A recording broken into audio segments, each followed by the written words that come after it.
this morning as we get settled. What? Oh, I was just talking to the folks in the room. Okay.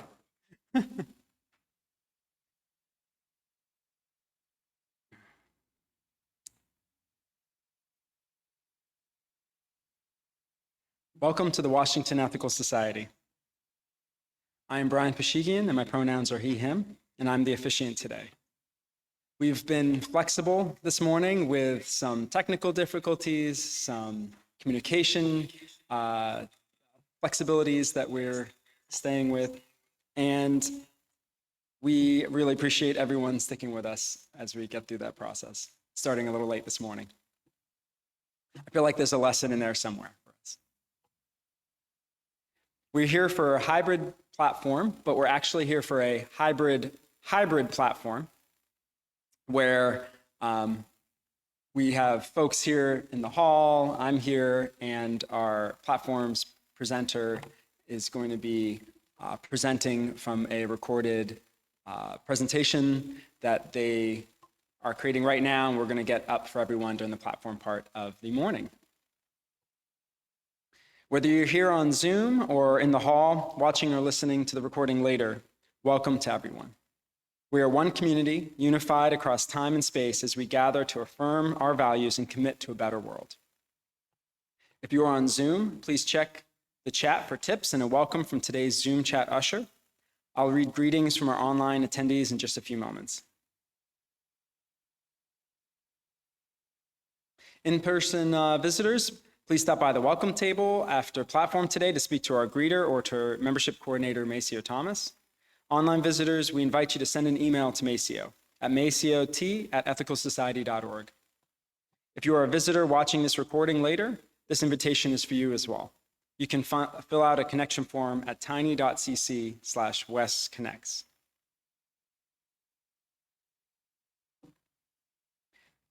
I'll now read a few greetings from folks on the chat, and while I'm doing that, you might want to get a candle to light during our candle lighting if you're at home.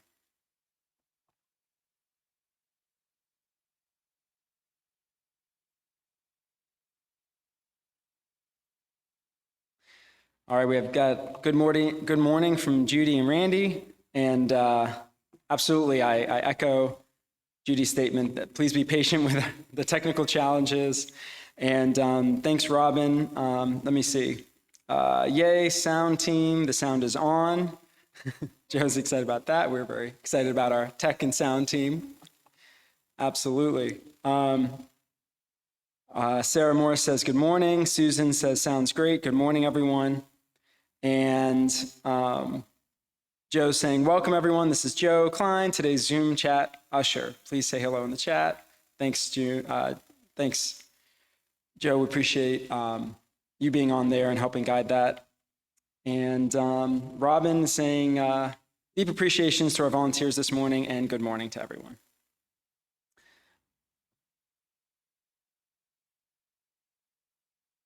It is good to connect and share this time together. Once you're prepared, I invite you to settle in wherever you are as we continue to gather.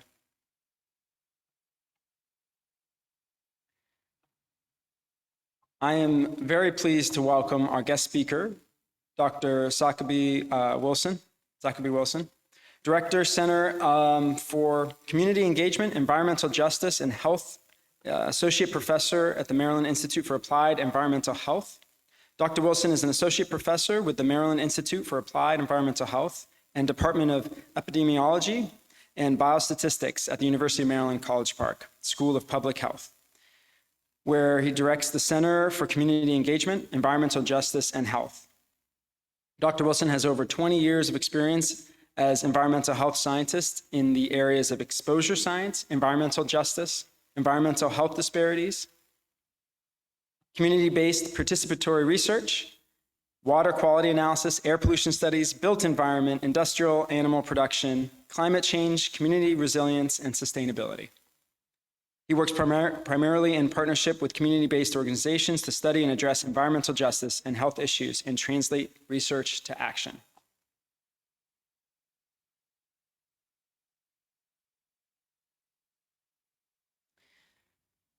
The opening words today are from the UUA president, Reverend Dr. Susan Frederick Gray, regarding the recent Supreme Court decision which overturns Roe v. Wade. This decision manifests the worst fears of those of us who have been working for decades to protect and affirm reproductive rights. The Dobbs v. Jackson women's health decision does not alter Unitarian Universalists' commitment to reproductive justice. The overwhelming majority of UUs support keeping abortion legal in all or most cases. This is rooted in our principles and our core religious beliefs that affirm gender equity. It also reflects a moral commitment to the idea that reproductive care is health care and is essential to the well-being of individuals and families. This anti-choice decision by the Supreme Court infringes on our deeply held religious beliefs. Access to abortion and the right to choose is an issue of gender equality, body autonomy, and religious liberty, all of which are long-held Unitarian Universalist religious teachings. As I said when the draft decision was leaked in May, I fear this decision will justify efforts to further limit the rights of women, pregnant people, and other vulnerable people and communities. Curtailing reproductive rights will be felt most by people of color, young people, poor and working class people, and those living in rural areas. The rights of people in more vulnerable communities will only become more limited and diminish healthcare equity. Too many people are already deprived of ready access to comprehensive and equitable reproductive health care, including abortion access. Unitarian Universalists are committed to reproductive justice, a framework created by Black women in the 1980s and 90s, which affirms the human right to have children, not to have children, to parent the children one has in healthy environments, to safeguard bodily autonomy, and to express one's sexuality freely. The UU faith has a long history of collaborating in this movement and advocating for safe, legal, accessible abortion care. The Dobbs v. Jackson women's health decision does not alter Unitarian Universalists' commitment to reproductive justice. Comprehensive reproductive care, including access to abortion, is essential to the health and well-being of individuals and families. The decision to limit this basic human right means that this fight will shift to state legislation across the country. Guided by our moral values, we are prepared to be a part of that ongoing struggle and continue to show up for reproductive justice in all aspects of public life. Our faith calls us to advocate on behalf of all those who need ready access to safe, legal abortion care whenever and wherever they need it. We will not rest until that reality is true across the country. I urge lawmakers, elected officials, and leaders in public life across the country to take action for gender and healthcare equity for all.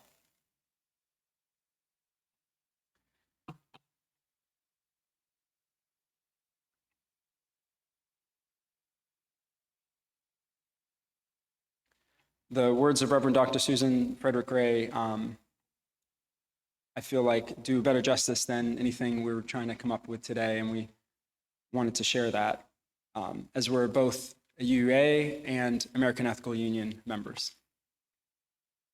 We begin our platform with music from Leah and Friends. Thank you.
In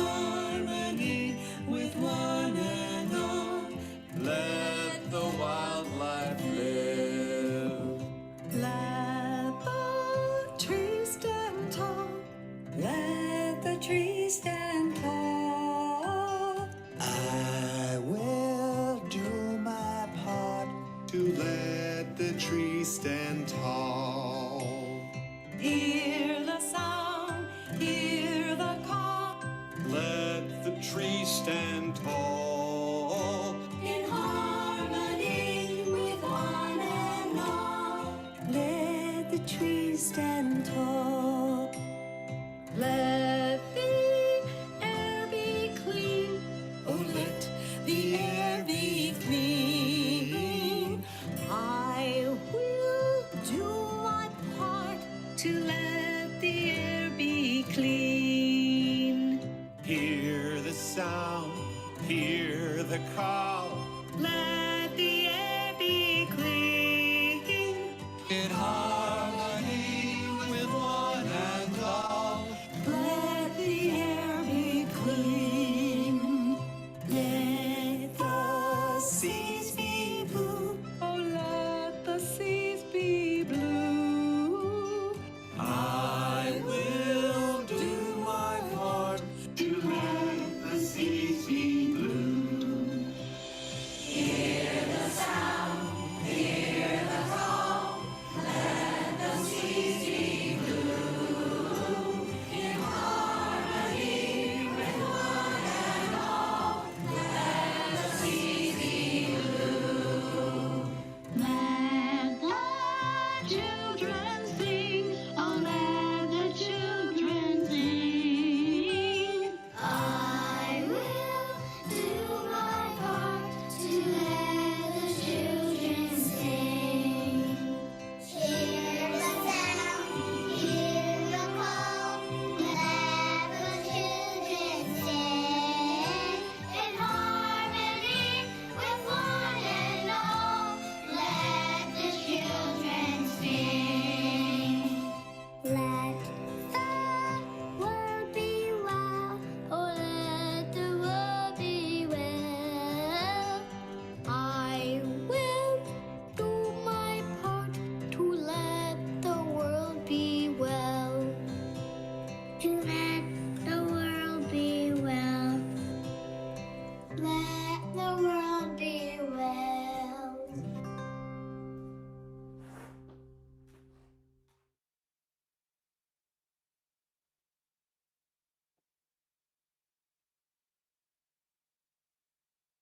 It's a great song this morning. Welcome once again.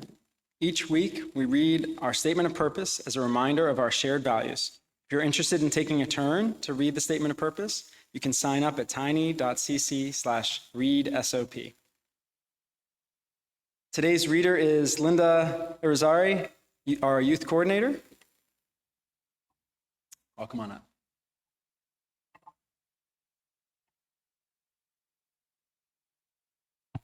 The Statement of Purpose. The Washington Ethical Society is a humanistic congregation that affirms the worth of every person. We strive through our relationships to elicit the best in the human spirit. With faith in human goodness, we appreciate each person's unique capacities. We joyfully celebrate together and support each other through life. We nurture a sense of reverence and responsibility for each other and the earth. We warmly invite you to join our community of children and adults as we work for a world where love and justice cross all borders. Thank you.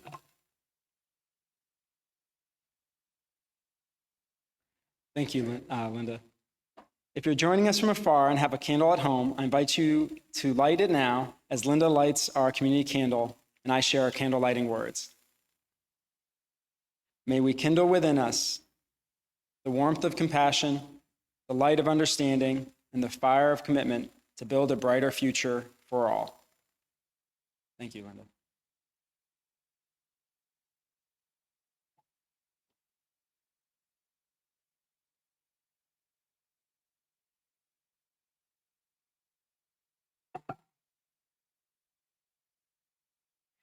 Each week, we ring this chime in solidarity with people around the world. Today, I'm particularly mindful of the people and organizations that continue to fight for reproductive justice. As we listen to the chime, let us remember our connection to each other and the world around us.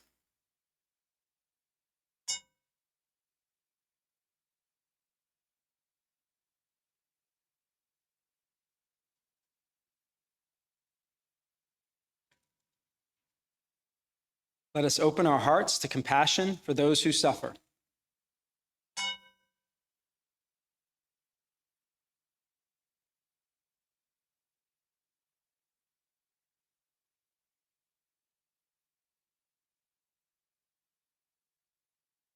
And let us commit ourselves to the work that calls for our love.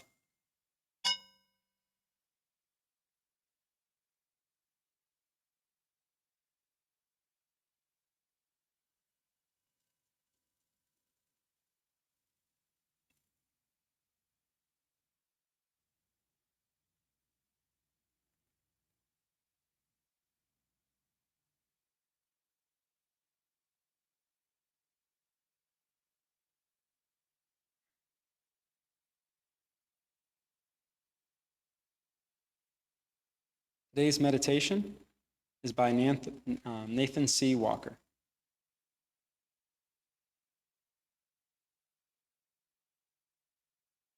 Get yourself comfortable, whether at home or here in the hall. And take a moment.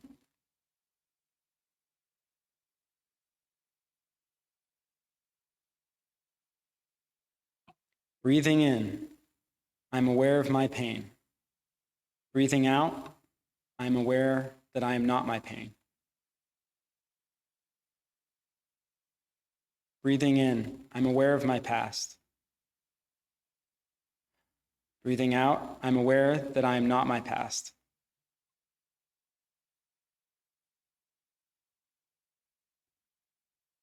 Breathing in, I'm aware of my anger. Breathing out, I'm aware that I am not my anger. Breathing in, I'm aware of my despair. Breathing out, I'm aware I am not my despair.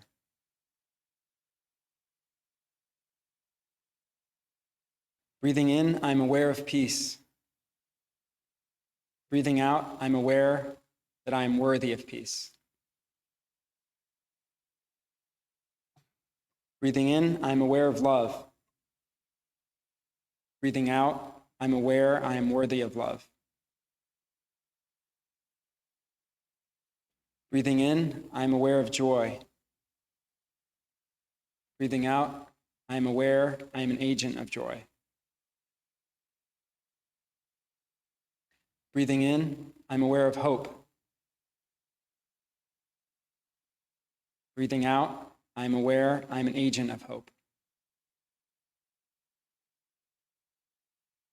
Breathing in, I am aware.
My baby drinks water, my baby drinks tea.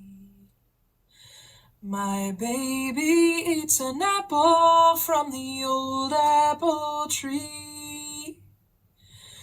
My baby drinks milk Mother Nature gave me. So please spare the water for my little ones and me. Now money buys houses and clothing and more. And money buys food at the big grocery store. And money buys trinkets and money buys toys. But it won't buy the earth back for our little girls and boys. Do you measure your wealth by the size of your purse? What size is your coffin? What size is your hearse? What size is your heart when you put money first? High over the children with their hunger and thirst. My baby drinks water, my baby drinks tea. My baby eats an apple from the old apple tree. My baby drinks milk Mother Nature gave me. So please spare the water for my little ones and me.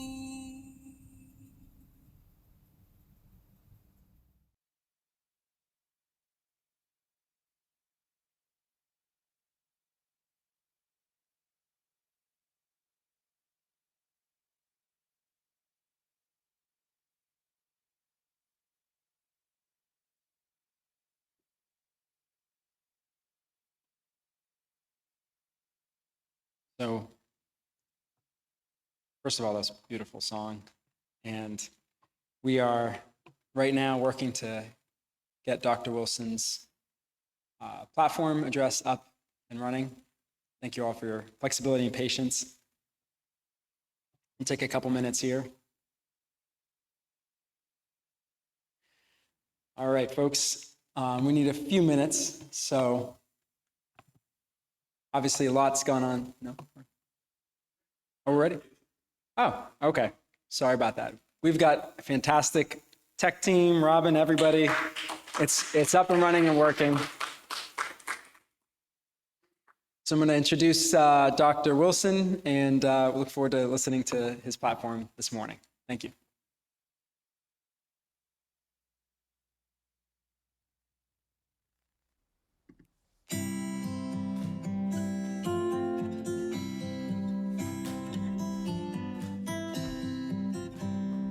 Let the world be well.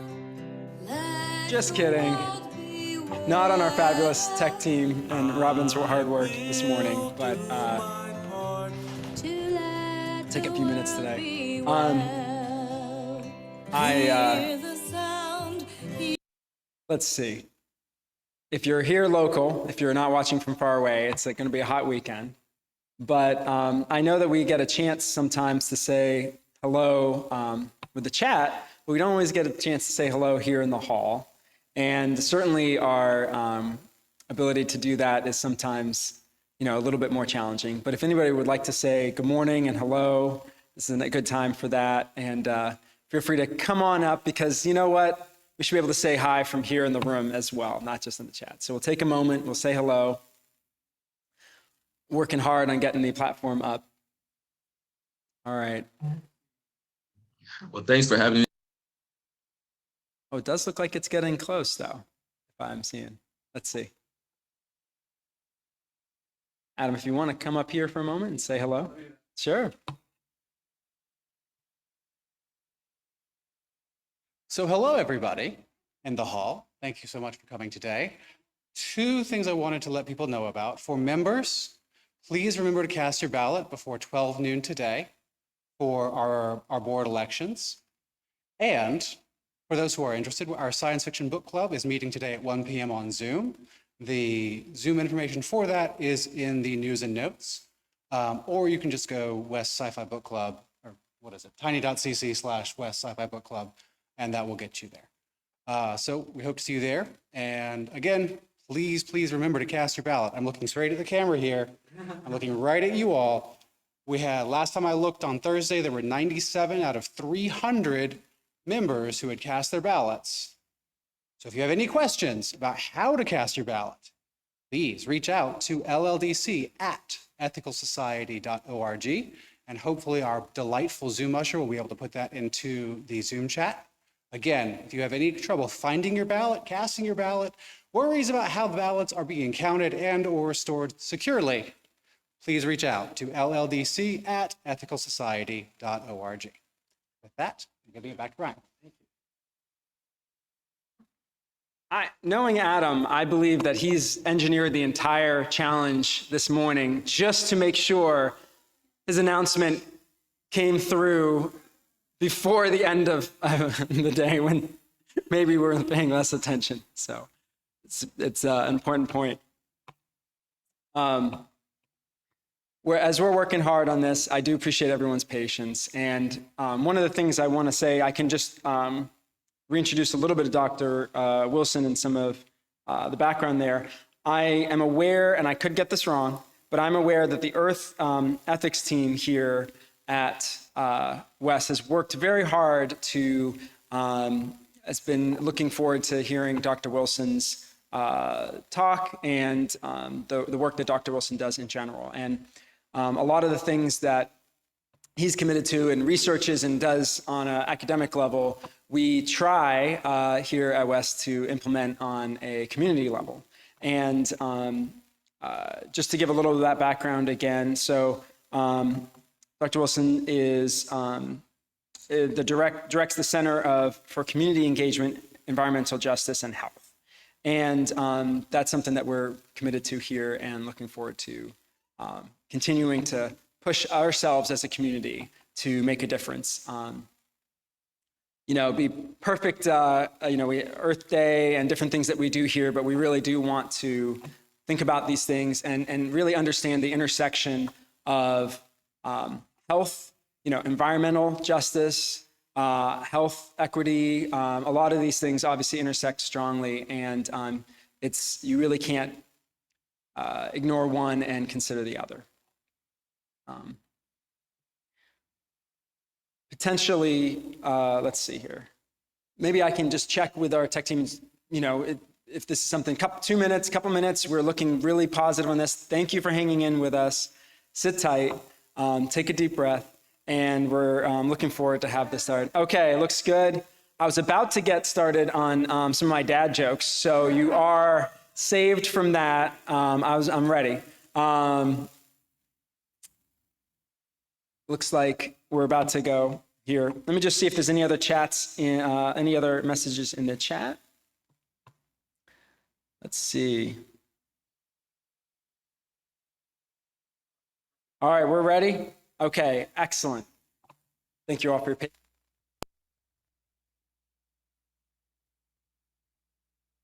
Well, thanks for having me today. I'm really excited to present about environmental justice and community engagement. So let me just jump into it on this Sunday.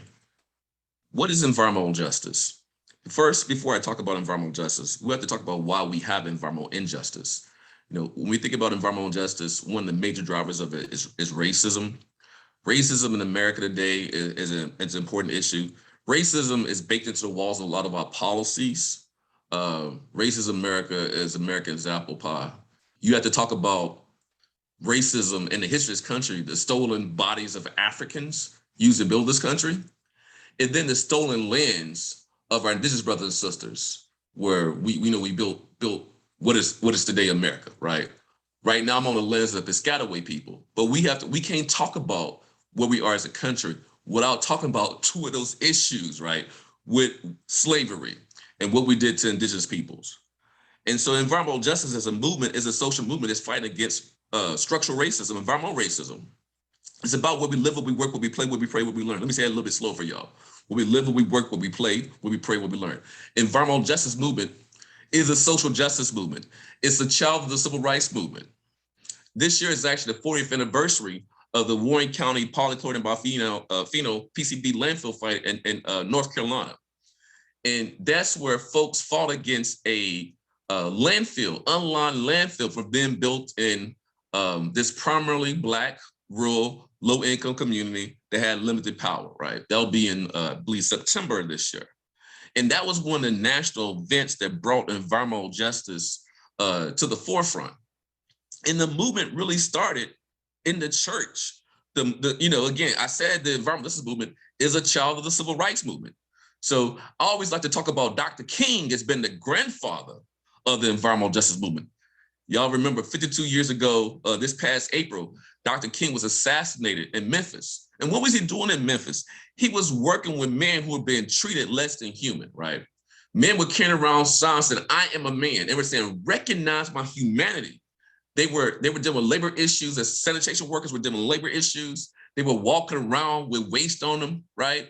So it was an intersection of environmental issues, health issues, labor issues. So really, to me, the beginnings of the environmental justice movement started with Dr. King's work, right? The beginnings of the environmental justice movement actually go before Dr. King's work. Even think about abolition, right? And as I said before, this history of this country. So you can go through the history of this country and think about how people have been pushing back, fighting against oppression and fighting against racism, right? And environmental justice as a social movement is just another stream in that river human rights movement we have across the world, right? So, the fight for reproductive justice, LGBTQ rights, right? The immigrant rights, the fight for young girls, our fight against big corporations, our fight for voting rights, a fight for civil rights, fight for women's rights. All these fights are all connected. They're all part of this larger human rights fight, this human rights river, right? And so when I go back to if you go back in history, and again, Dr. King's work with the sanitation workers, people carrying around signs, I am a man, and was saying, recognize my humanity. All these fights are about recognizing each other's humanity. How do we connect to each other? Connecting across our differences. How do we bridge across difference, right? So it's just an important point. When we think about how people who live in communities with environmental justice issues, they've been disproportionately impacted by environmental hazards and locally wanted land uses. So that could be chemical plants, that could be petrochemical operations, power plants, coal-fired power plants, or gas-fired power plants. Some of you may be familiar with Cancer Alley, the 80-mile corridor of petrochemical operations between Baton Rouge and New Orleans. That's an example of environmental injustice, right?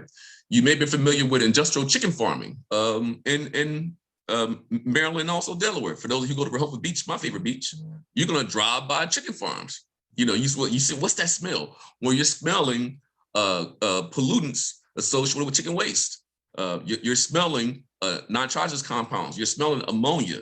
That waste can run off into people's well water, because most people who are in rural areas are on well water, right? That's an environmental issue. In North Carolina, we have industrial hog farms. A lot of work has been done about the disproportionate impact on industrial hog farms on poor communities and communities of color, right? So you can go from land use to land use to land use, right? And you see that communities of color, low wealth populations, folks that don't have political power are disproportionately impacted by those hazards. And then they get disproportionately impacted by the pollutants associated with those hazards. And they have differential risks and differential health outcomes. Environmental injustice drives environmental health disparities, okay? So you think about these issues in this country and why it's so important to address racism, right? And why it's so important to address environmental justice.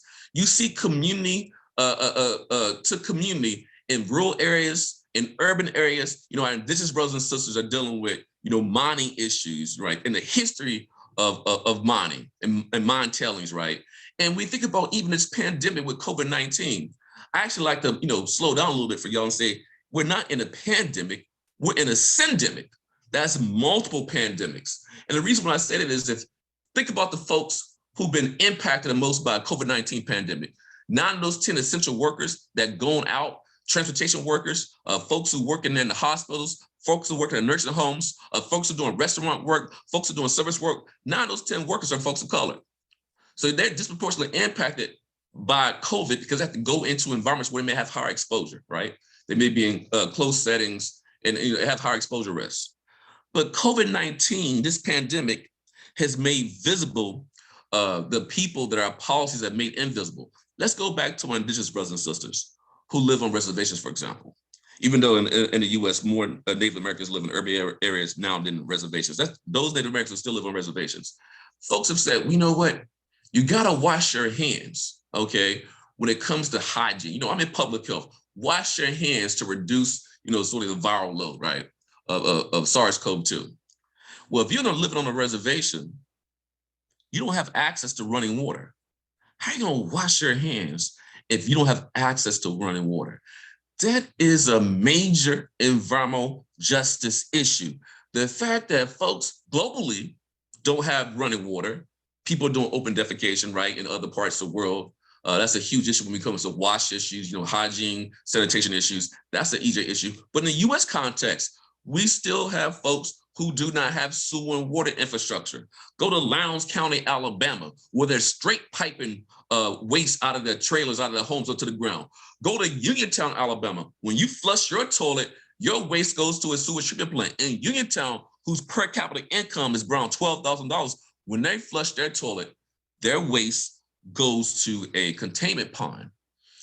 Then they spray the waste on the ground, spray fields. So some of you in North Carolina, from North Carolina, know about North Carolina, hog waste gets sprayed on the ground, okay? They're doing the same thing in Uniontown. You look at the colonias on the border, with the Mexico border. You got folks who living in settlements where they don't have sewer and water infrastructure. Our brothers and sisters who pick our fruits and vegetables, who are disproportionately, immigrants, right?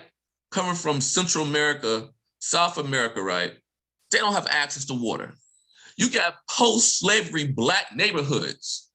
You're talking about the winning freedom, the right to freedom, and being, we just had the Juneteenth celebration, right?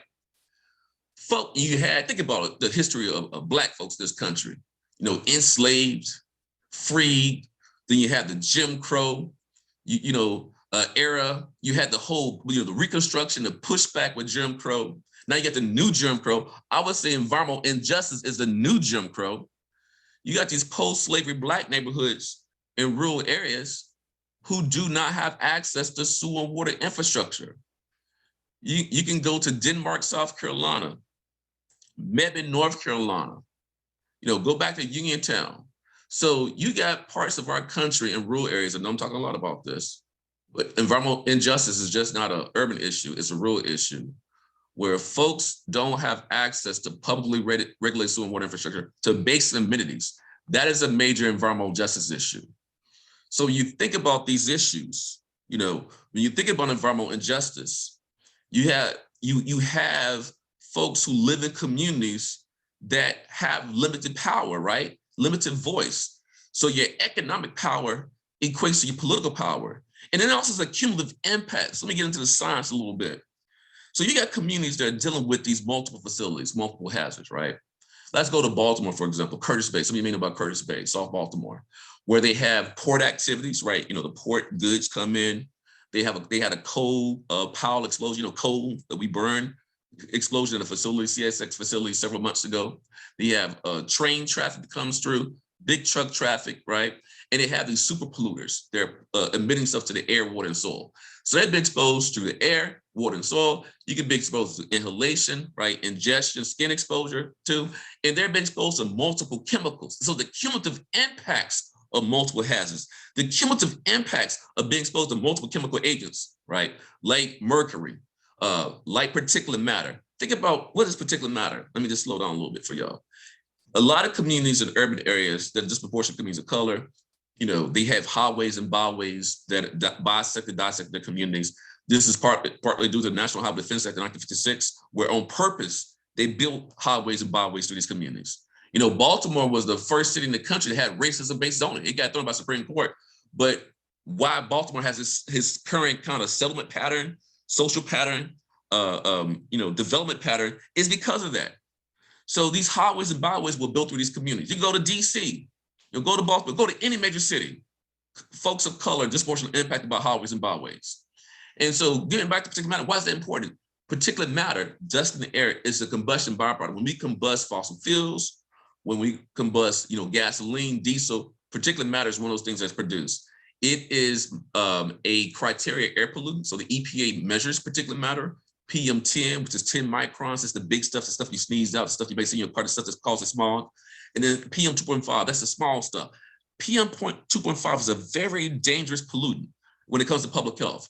It can damage your alveoli and your air sacs, right? So you live in a community with a lot of traffic coming through, a lot of bus depots, a lot of bus traffic, a lot of big truck traffic, construction work. You see people walking and biking by construction work. You see people walking and biking by these highways and byways. You see kids walking to school. Well, when you expose to particulate matter, it can cause asthma attacks. It can contribute to heart disease. It can cause strokes. It can contribute to diabetes and Alzheimer's, right? It can lead to infant mortality rates, higher infant mortality rates, low birth weights, and birth defects. It can cause cancer. It can cause premature mortality. It can cause reduced life expectancy. What's important about that, and that's just one pollutant when you combust fossil fuels. You think about volatile compounds that are also produced. Y'all know VOCs, you may have air freshener, you smell that new car smell. I always tell people don't breathe that in because you've been exposed to VOCs. You go down to Houston, I think the third or fourth largest city in our country, you have the Houston Ship Channel. That's the North America's largest petrochemical corridor. When you fly into Houston and you're smelling that, what's that smell? You're smelling petrochemicals. You are smelling volatile organic compounds. So communities, folks that live with in communities with EJ issues, they're being impacted by multiple chemical stressors, chemical agents. They may be also impacted by multiple biological agents. Say you have poor housing stock, right? Mold, mildew, allergens, SARS-CoV-2, right? As I talked about before, I'm gonna get back to that term syndemic. And then they also may be exposed to multiple physical agents, noise pollution, heat. Heat waves are hell for the poor and the elderly. In the state of Maryland, Baltimore has more heat-related mortality events than any other city. Why is that? Because of all the highways and byways, all the concrete and asphalt, no tree canopy, right? There's a nature gap when it comes to communities of color, low wealth communities. Communities of color, folks of color have 3 times less access to nature compared to their white counterparts. Low wealth populations have 3 times less access to nature compared to their wealthy counterparts. Why is it important? Trees are important to human health. Trees are good for shade, cooling, right? Trees are good for stormwater management. Trees are good for food, playability, mental health. If you don't have trees, it's hard to have a healthy community, right? So you think about not having trees, and then folks who live in communities with EJ issues can also have a high concentration of psychosocial stressors. So chemical agents, right? Chemical stressors, biological stressors, physical stressors, and also been exposed to psychosocial stressors. And then these communities that are, overburdened by hazards, the underserved by infrastructure, right? You may have heard the term, I just talked about nature, so this nature gap, but then some communities don't have access to food infrastructure. You may have heard the term food deserts or food swamps, right? But the system that leads to production of food deserts and food swamps, which are the symptoms of a larger problem, larger system of oppression, is food apartheid, right? So when I go back to this term syndemic, what do I mean by that? That communities experiencing multiple pandemics, the pandemic of racism since the founding of this country, right? You got the pandemic of economic apartheid. Some folks who just can't, make ends meet. The folks who have been disproportionately impacted by COVID-19 have been those essential workers. Those essential workers are folks, in many cases, who may be poor and low wealth folks who have to go out and work. I'm not an essential worker. I'm on this computer right now. I'm not essential. So you got that. Then you got the pandemic of environmental injustice, and you got the pandemic of climate change. You may not be believing in climate change, but climate change believes in you. And so you think about climate change as a pandemic, we know that we're all going to be impacted. We've been impacted by climate change now. We know we have a heat wave that's moving across the country. Remember the Pacific heat dome last year where people died in Pacific Northwest. We know that sea level rise is real. We know that island nations are losing, their islands, right, because of sea level rise. We know the polar ice sheets are melting, right? Our world's been transformed because of anthropogenic, because of man-made actions, right? Look at tsunamis. Look what's happened in Haiti. Look at all these different impacts when it comes to hurricanes and tsunamis. But also, you come back to the U.S. context. Yes, there's different climate-related perturbations, right? Heat waves, sea level rise, forest fires, hurricanes. Going back to, hurricane issue in the Gulf Coast, there were more named hurricanes that hit the Gulf Coast in the history of naming the hurricanes, right? I think 7 named storms. And ironically, last year, Hurricane Ida hit New Orleans on the 16th anniversary of Hurricane Katrina. And why is it important to talk about climate change? I would say that climate change is one of our biggest issues, but you cannot address climate change, adaptation, mitigation, resilience without addressing racism. Dr. Wilson talking about racism. Why is it important? Well, you look at extraction, you look at the fossil fuel continuum, right? Extraction of fossil fuels. Who's disproportionately impacted? Communities of color, low wealth populations. So mining, extraction, fracking sites, well pad. Transport, compressor stations, pipelines, who's disproportionately impacted, right? When you think about refineries, who's disproportionately impacted? Where are refineries located at? When you think about combustion, I just talked about, highways and byways built through Black and brown communities. Who's disproportionately impacted? Who lives disproportionately near coal-fired power plants? Who lives disproportionately near gas-fired power plants? And who's dealing with the waste? So you got it to address climate change, adaptation, mitigation, resilience, and equity in that. You have to address environmental injustice. You have to address racism.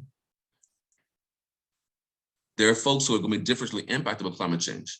There are, low-income folks, folks who may live closer to the hazards, who may live closer to the facilities when there's flood events, when people are trying to escape through the toxic soup, whether it be Hurricane Katrina, Hurricane Maria, Hurricane Harvey, right?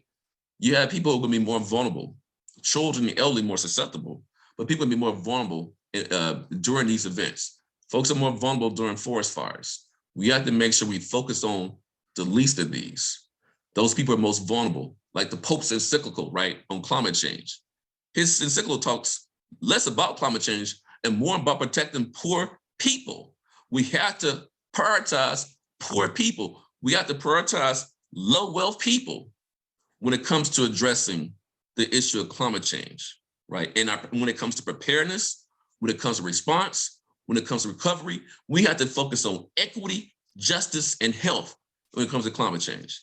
Now, I'm gonna shift a little bit and talk about how I try to address these issues of environmental justice, how I'm trying to address folks who have been impacted by this endemic, how I'm trying to make sure we eradicate environmental racism, environmental classism, environmental slavery in this country, right? And the way you do that, you got to engage the people who are most impacted. At a meeting in 1991, the 17 principles of environmental justice were codified at the first People of Color Summit. And those principles talk about, sustainability, conservation, human rights, economic justice, et cetera. But they also talk about communities that most impacted speaking with their own voice, communities that most impacted being at the table, right? One of the definitions of environmental justice comes from the EPA that says that, all people regardless of race, class, religion, et cetera, should be fairly treated when it comes to implementation of environmental rules and regulations. And they should be fully engaged in decision-making processes. That is called recognitional justice, that those who most impacted, that their voices must be at the table to address these issues. And then if we're going to address environmental slavery, right? If we're going to address environmental racism, we have to make sure we get to restorative justice. We got to restore communities. We got to make communities whole. We got to make people whole. We got to bring that spirit into the work that we're doing. Antonovsky talks about, salutogenesis, promoting health, wellness, and well-being across all the business environment, political environment, economic environment, social environment, physical environment, natural environment, in the spiritual environment, right? We got to make sure we have a cultural wellness model where we're bringing in spirit and connection to nature, connection to each other, connection, like I said before, bridging across difference, okay? But in my work, what I try to do is engage those communities at the front line, fence line of environmental injustice and climate injustice. And I talk about doing empowerment science, empowerment, connecting people using science and scientific tools, connect people to the power that they already have. I was schooled by one of my community mentors said, Sacoby, you can't give me power. Just be connected to the power that I already have, right? And I was like, okay, I got you. So how can I do that? By bringing science to the people. I'm an academic. I work at the University of Maryland College Park, right? I'm an environmental health scientist. Academia, we have a tendency to do a lot of extractive science, helicopter science, science where we study a problem, but not really take the problem solution. Communities that are impacted with environmental injustice, they don't need that type of science. That's very colonial science, right? We got to decolonize science by making sure that everybody's a scientist. You don't have to have a PhD to be a scientist. You just have to use a scientific method, right? And it's unethical to do science. It's unethical to do science that doesn't focus on solving problems, okay? It's unethical to do science where you just focus on knowledge production. It's unethical to have a science enterprise where scientists don't look like the people who are most impacted. Academia, our scientific sort of enterprise in the US is not that diverse. We got to bring in more diversity, equity, inclusion into the science that's being done. That's very, very important. I speak on those issues as a member of the Citizen Science Association. I speak on those issues as a member of the National Academy of Sciences Board of Environmental Studies and Toxicology, right? I speak on these issues of DEI and science because I think that's the reason why we have a mistrust of science. Because a lot of the scientists don't look like the people most impacted by the issues. A lot of the science that's been done is very extractive. It's just about problematizing. We need science, like Jesse Jackson would say, don't just problematize, solutionize. Jesse never said that, but I'm just saying, you got to talk about action science, application science, solution science, change science, right? So I talk about doing empowerment science, also talk about doing liberation science. How do we liberate people from environmental racism, environmental slavery, environmental justice, environmental classism, okay? Science can play a role in that, but science has to be transformed. The culture of science has to change. Those who are most impacted have to be at the table doing the science, right? And we do this in a number of ways, this empowerment science, this liberation science. I've been working with groups in Charleston, South Carolina, Low Country Alliance for Model Communities, LAMC, since about 2007, looking at issues around the port and goods movement. And they've been able to do some things to do revitalization, try to push back on the port expansion, and again, empower their residents. I've been working with Kim Gaddy in the South Ward neighborhood in Newark, New Jersey. We're building a hyper-local air quality monitoring network to remember the cumulative impacts of these hazards and air pollution. It's a big issue in communities of color, and Newark is experiencing that. They're working with the New Jersey DEP to do community science, right? Community-driven science. Science is other people, for the people, embodied people to get to solutions and actions. You've been working in Cheverly, Maryland, helping to build a hyper-local air quality monitoring network in Cheverly to again collect data on pollution near warehouses and due to traffic. And we work with the Maryland Department of Environment to figure out ways to do an anti-island campaign. What I mean by that, there's a lot of big trucks that come through a lot of communities, right? And when you burn diesel and you're idling there, you're spewing out diesel exhaust that can impact human health. Short-term exposure to diesel exhaust can impact your concentration, coordination, and your focus. Diesel exhaust also has some of the same health impacts that particulate matter does, right? So we're working with them to do an anti-island campaign, and I think that's been successful. We've done work in Buzzard Point in DC. We've done work in Ivy City in DC. I've done work on industrial chicken farms with community groups in the Eastern Shore of Maryland. Done work on industrial hog farms with groups in North Carolina. Working right now on projects to look at disaster impacts in both Duplin County, North Carolina, and Charleston, South Carolina. And all this work is really uses community engagement structure, right? We want to build partnerships and build relationships and make sure we uplift community knowledge. We want to uplift cultural knowledge systems, right? The folks living in the community are contextual experts. They're the frontline, fence line scientists, okay? So that have impact, we have to do that work. to make sure that we're addressing these issues, we have to make sure folks are at the table. I think in a lot of my work, we have other partners. We have some new work that we're doing. We're engaged in faith groups, and we're trying to engage in NAACP, National Urban League, engage a historic African American fraternity sororities. The reason why I mentioned that as an example, we want to do research and that is action oriented and applied, but we want to engage the social infrastructure that are in these communities. That's a best practice. We want to activate the social infrastructure in these communities. That's an ethical way to do science, right? It's unethical just to helicopter in, right? And it's unethical to come in with a set of research questions that may not be relevant to that community. If you're going to address environmental justice issues, if you're going to address climate change, if you're going to address big science issues, you got to break that open to bites. You got to make those issues everyday, proximal, and pocketbook, right? And you got to connect the research you're doing to the issues that are important to people. Food, faith, family, health, and jobs. Let me say it again. Food, faith, family, health, and jobs. That's how you make sure science is relevant and science is actionable, and you have more critical science literacy. You have more people who trust science, and how you expand the number of scientists. That's how you get into STEM and get more youth connected to science. That's how we're going to address climate change, because we're making it real for folks.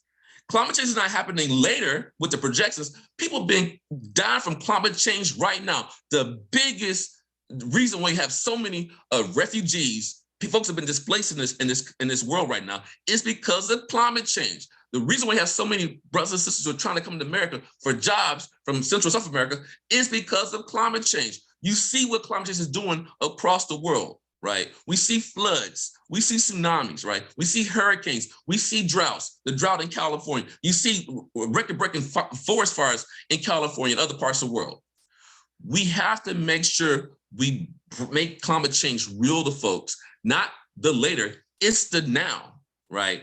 But it's not just a doom and gloom scenario in how we're going to address climate change, because communities I work in, they're already dealing with doom and gloom, right? They are in survival mode. They're not thriving. Some aren't thriving. They are, resilient to dealing with these decades and decades of being dumped on, decades and decades of being a sacrifice zone, decades and decades of dealing with environmental slavery, where they don't get they internalize the externalities, right? But don't get any of the benefits of hosting the landfill, or hosting the chemical plant, or hosting the highway, right? They get all the bad stuff. So you want to make sure you maximize the benefits and minimize the impacts. When it comes to climate change, we have to create a climate economy, economic opportunity structure. The way we're going to address environmental racism, the way we're going to address environmental injustice, we have to think about how we address inequality. Think about inflation right now, how inflation is impacting us, but think about how it's impacting low wealth people, right? Poor people. How can we create new economic opportunity structures? Not just jobs, but making sure that their economy is justice focused, people centered, and restorative, not build back better, right? That's not enough, right? It needs to be build back better, right? Not a word, but y'all get what I'm saying. It needs to be a form of reparations for folks. Think about the people who've been dumped on for decades upon decades and decades, right? And the generations of kids, for example, who've been impacted by lead, right? And we haven't fixed that. That's a major public health failure. That's a major environmental justice failure. How you can put America first and put your kids first? Think about all the President Obamas, the future Einsteins, or whoever role model or somebody you look up to that we don't have now, because neurocognitive impacts of lead on children in this country, disproportionately poor children, children of color. We have to do more. So we have to have an economy that's transformed, right? That's more eco-focused, right? That's more nature-based, that's more people-focused, that's more restorative, and more justice-centered. And it has to engage our humanity. We have to bridge across difference, and we have to work together to fight against this system of repression, both in the US and abroad. Thank you.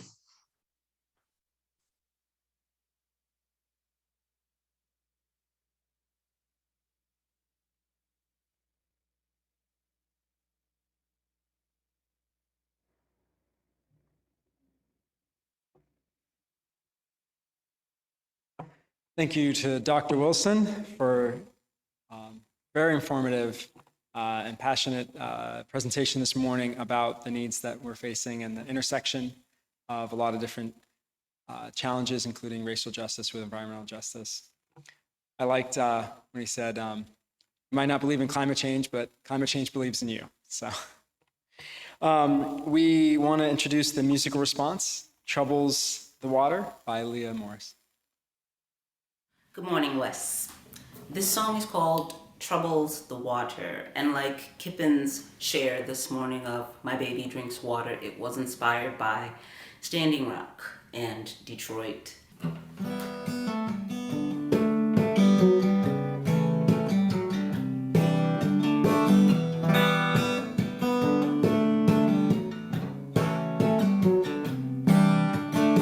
Somewhere way back along the line, someone turned some water into wine and said, "You'll never tell a soul about what I've done." They knew damn well it's time had come.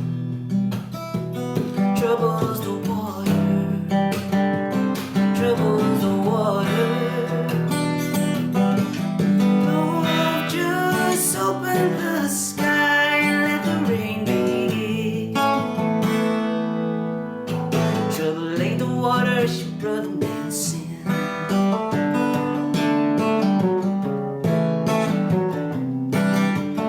Jesus went down to Galilee, he said, "Come on, boys, you can follow me." But when the sea gets too rocky, it'll test your faith to see if you can walk out along the way.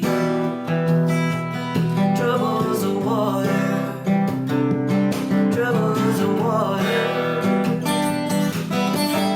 Oh, just open the sky and let the rain begin.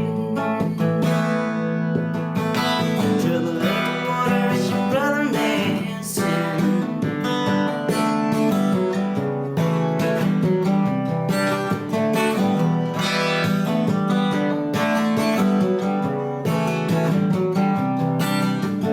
Pretty little girl with an empty glass ain't the first in line, she won't be the last. It's a funny thing about other people's pain. One man's thirst is another man's gain. Troubles the water, troubles the water. Love, just open the sky, let the rain begin. Trouble ain't the water, it's your other man's sin.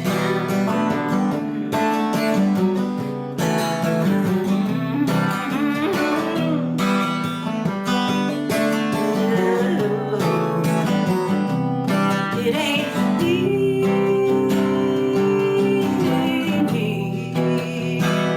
that sin ain't mine, my water's fine.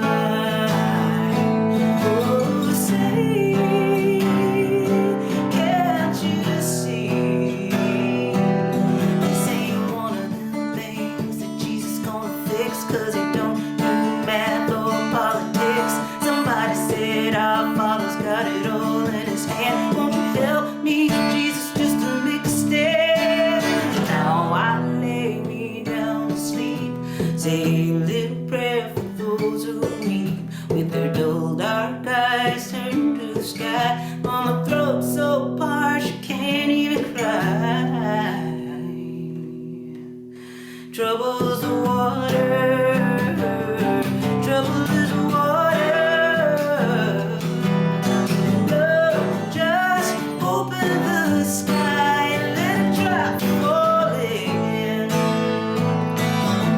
Trouble ain't the water, it's your brother man's sin. Trouble ain't the water, it's our own damn sin.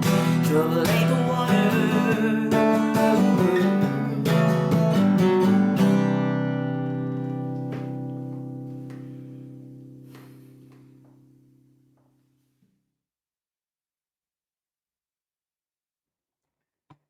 I like that one by Leah.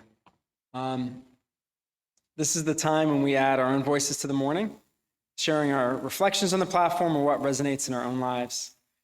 For our online participants, I invite you to share in the Zoom chat or in the comments if you're watching the recording later. I'll start with the Zoom comments. We'll accept some comments at the microphone from in-person attendees in the middle, and then return to our Zoom participants at the end. But I do want to echo a message from Michael about the amazing Robin Kravitz and John Lika for getting the the taped video put into Zoom in less than 10 minutes from when it was completed this morning and working very quickly to make it all happen and staying flexible today. So, yep, I want to give a huge hand to the tech team, Michael, John, and Robin. Thank you all. And Robin's our communications coordinator, which she did a fantastic job with that this morning. All right, folks, let's see. We've got Judy sharing. That was outstanding. I will have to re-listen to him and slow this down the speed. It was so chocked full of good stuff. Susan sharing great platform. And got a great message. Sue J sharing powerful platform. We need to take his message to heart and act on combating environmental racism. Thank you, Dr. Wilson. And I would love to open up to anybody in the hall here who wants to share any comments. I'd love to invite you up to the microphone if you like. You can take a moment.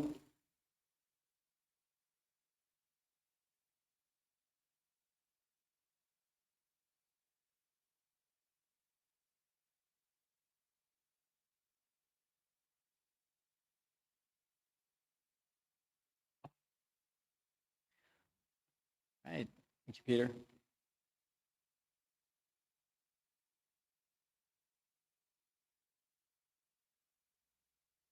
My name is Peter Bishop. Look, I was struck by something that Dr. Wilson was talking about when he was talking about how we have to change science. And I thought, as he was going on about that for a while, he had a basic strategy and approach that I thought was interesting.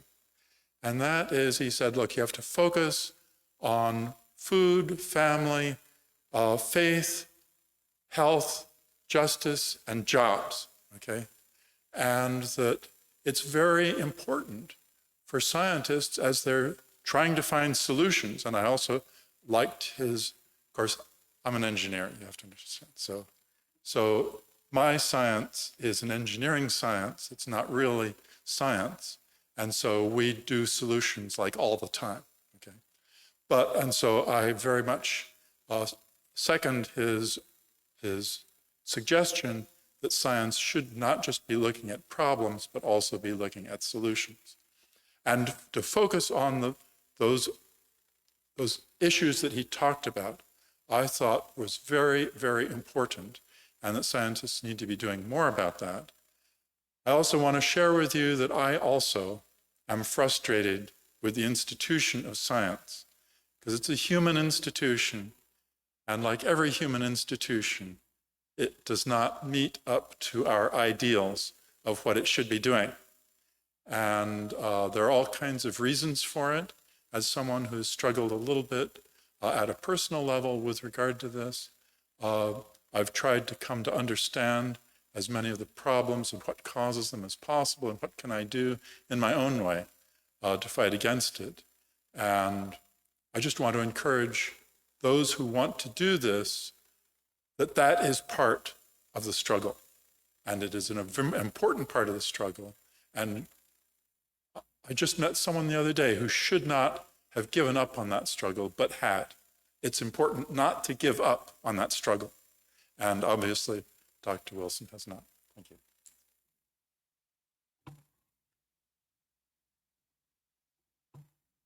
Thank you, Peter. There's a few other comments on Zoom.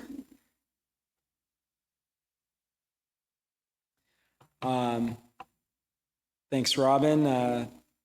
Appreciate you sharing comment about us all as a team getting through this morning.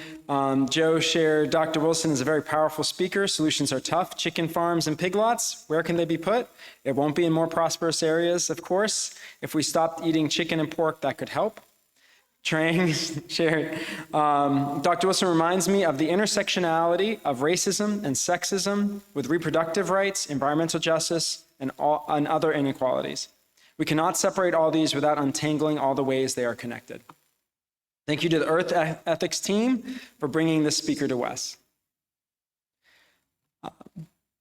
Michelle sharing very enlightening and so true, all his statements. Trang sharing much gratitude for the team, including myself, for providing calm and grace, and to the tech team for making this hybrid platform possible, absolutely. Robin said, don't skip over reading about yourself. Okay, so thanks, Robin, for your comment towards me.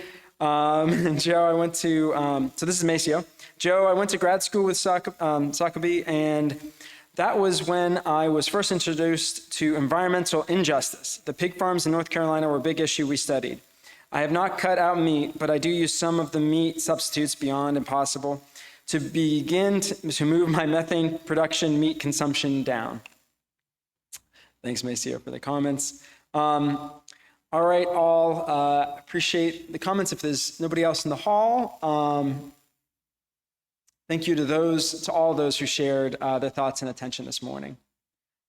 Just as we share our perspectives in this community, so too do we share our resources and gifts. Here at West, we split the Sunday collection between our operating budget and a fund dedicated to justice and compassion. This month, half of the offering is dedicated to the Wanda Alston Foundation. The mission of the Wanda Alston Foundation, WAF, is to eradicate homelessness and poverty for LGBTQ youth between the ages of 18 and 24. The Wanda Alston Foundation opened its doors in 2008 as the only housing program in Washington, D.C. solely dedicated to offering pre-independent transitional living and support services to homeless or at-risk LGBTQ youth ages 18 to 24 in all 8 wards. Let's take a moment to prepare to respond to the invitation to generosity. If you're someone who gives by text or in front of a device where you can navigate to the donate button on our webpage, get your phone or tablet, or navigate to that page now. If you're here in person, there's a basket at the back of the hall to receive your gifts. Half of your undesignated gift will go to Wes, and the other half will go to our Share the Plate partner for the month. I'll pause for a moment so that all who are able can prepare to respond with generosity. On the slide, you will see the number to give by text, 202-335-1885. And you can also make a gift online through the donate button on our website at ethicalsociety.org. Thank you for your generosity. We will now receive your gifts and the continued gifts of music.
Thank you so much to the many people who have helped create this morning's time together. Thank you to our staff, including Linda Irizarry, who read our statement of purpose, Ndara Miles, Robin Kravitz, communications coordinator, Maceo Thomas, Tom Hutton, and interim senior leader Lynn Cox, who is finishing their term with us, which with the way this morning went at some points, I think indicates the appreciation we have in many, many ways. Thank you to interim music coordinator Leah Morris, to the West Chorus, Thank you to John and Abby Dakin, who created our slides. Thank you to Kristen Hunter for hosting the upcoming virtual coffee hour. And thank you to our Zoom chat usher, Joe Klein, and tech team members, John Lika and Michael Dimian. And thank you to our in-person greeters. Someone help me out. Who was our in-person greeter today? Adam and Roberta, thank you very much. It's a team effort here, as always. At the conclusion of the platform, please join us for social hour in person around the foyer and on the patio, or virtual coffee hour on Zoom. To get to the virtual coffee hour after closing words, point your browser to tiny.cc/Wes Coffee Hour. So remember, it won't be on the same meeting. We'll have another meeting for this virtual coffee hour. Thank you, Kristen. Thank you to those who are leading and supporting our work. In the weeks to come, you can find information about opportunities to connect in the Sunday links or news and notes emails. Here are some of the latest news. Our Sunday Ethical Education for Kids, or SEEK, is looking toward the fall. The enthusiasm of volunteers will be highly determinative of what programs Wes can offer for the new school year. Please contact SEEK coordinator Nandara Miles to find out more about ethical education. Like I said, it takes a team approach, and we need your support and help to create the programming that we'd like to here. We come together each week for hybrid platform with attendees both online and in person. Those who wish to attend platform in person should RSVP at tiny.cc/platform reservation. In-person attendees will also need to bring their vaccination card or a picture of the vaccination card. Online attendance will continue to be available for the foreseeable future. You are always welcome to tune in by Zoom.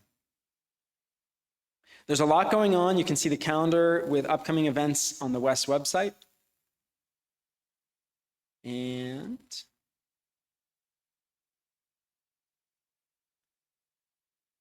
we have our closing song. Unless Trang was going to give us an update from the board, that might be old. All right, great. Trang's always giving us updates, so keep your eye out for email, a lot of communication there. So we appreciate our whole board. Our closing song today. Thank you. We come from the fire, living in the fire. Go back to the fire, turn the world around. We come from the water, living in the water. Go back to the water, turn the world around. We come from the mountain, living in the mountain. Go back to the mountain, turn the world around. Oh, so is life. Oh, so is life. Oh, so is life.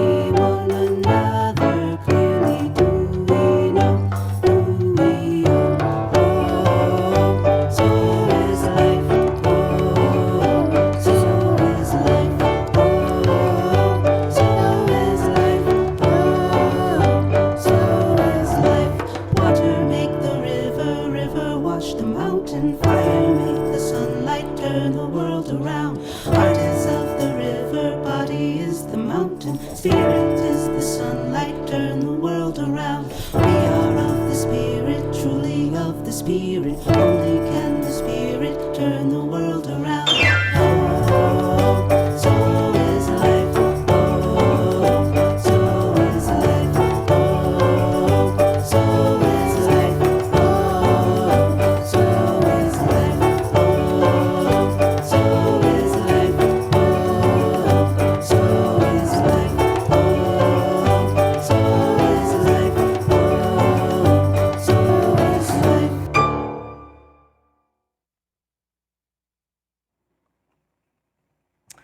Thanks to Perry, Jason, Leah, and Lucia for that one.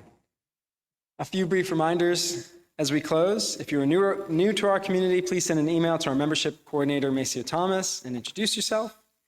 And to reach Virtual Coffee Hour, point your browser to tiny.cc/westcoffeehour. And now I invite you to join me in our closing words for the month. Let us go into the week ahead with compassion, understanding, and commitment, celebrating our interdependence for our hearts and for our quest for a better world. Thank you, everyone, for being here. We look forward to connecting with you again soon.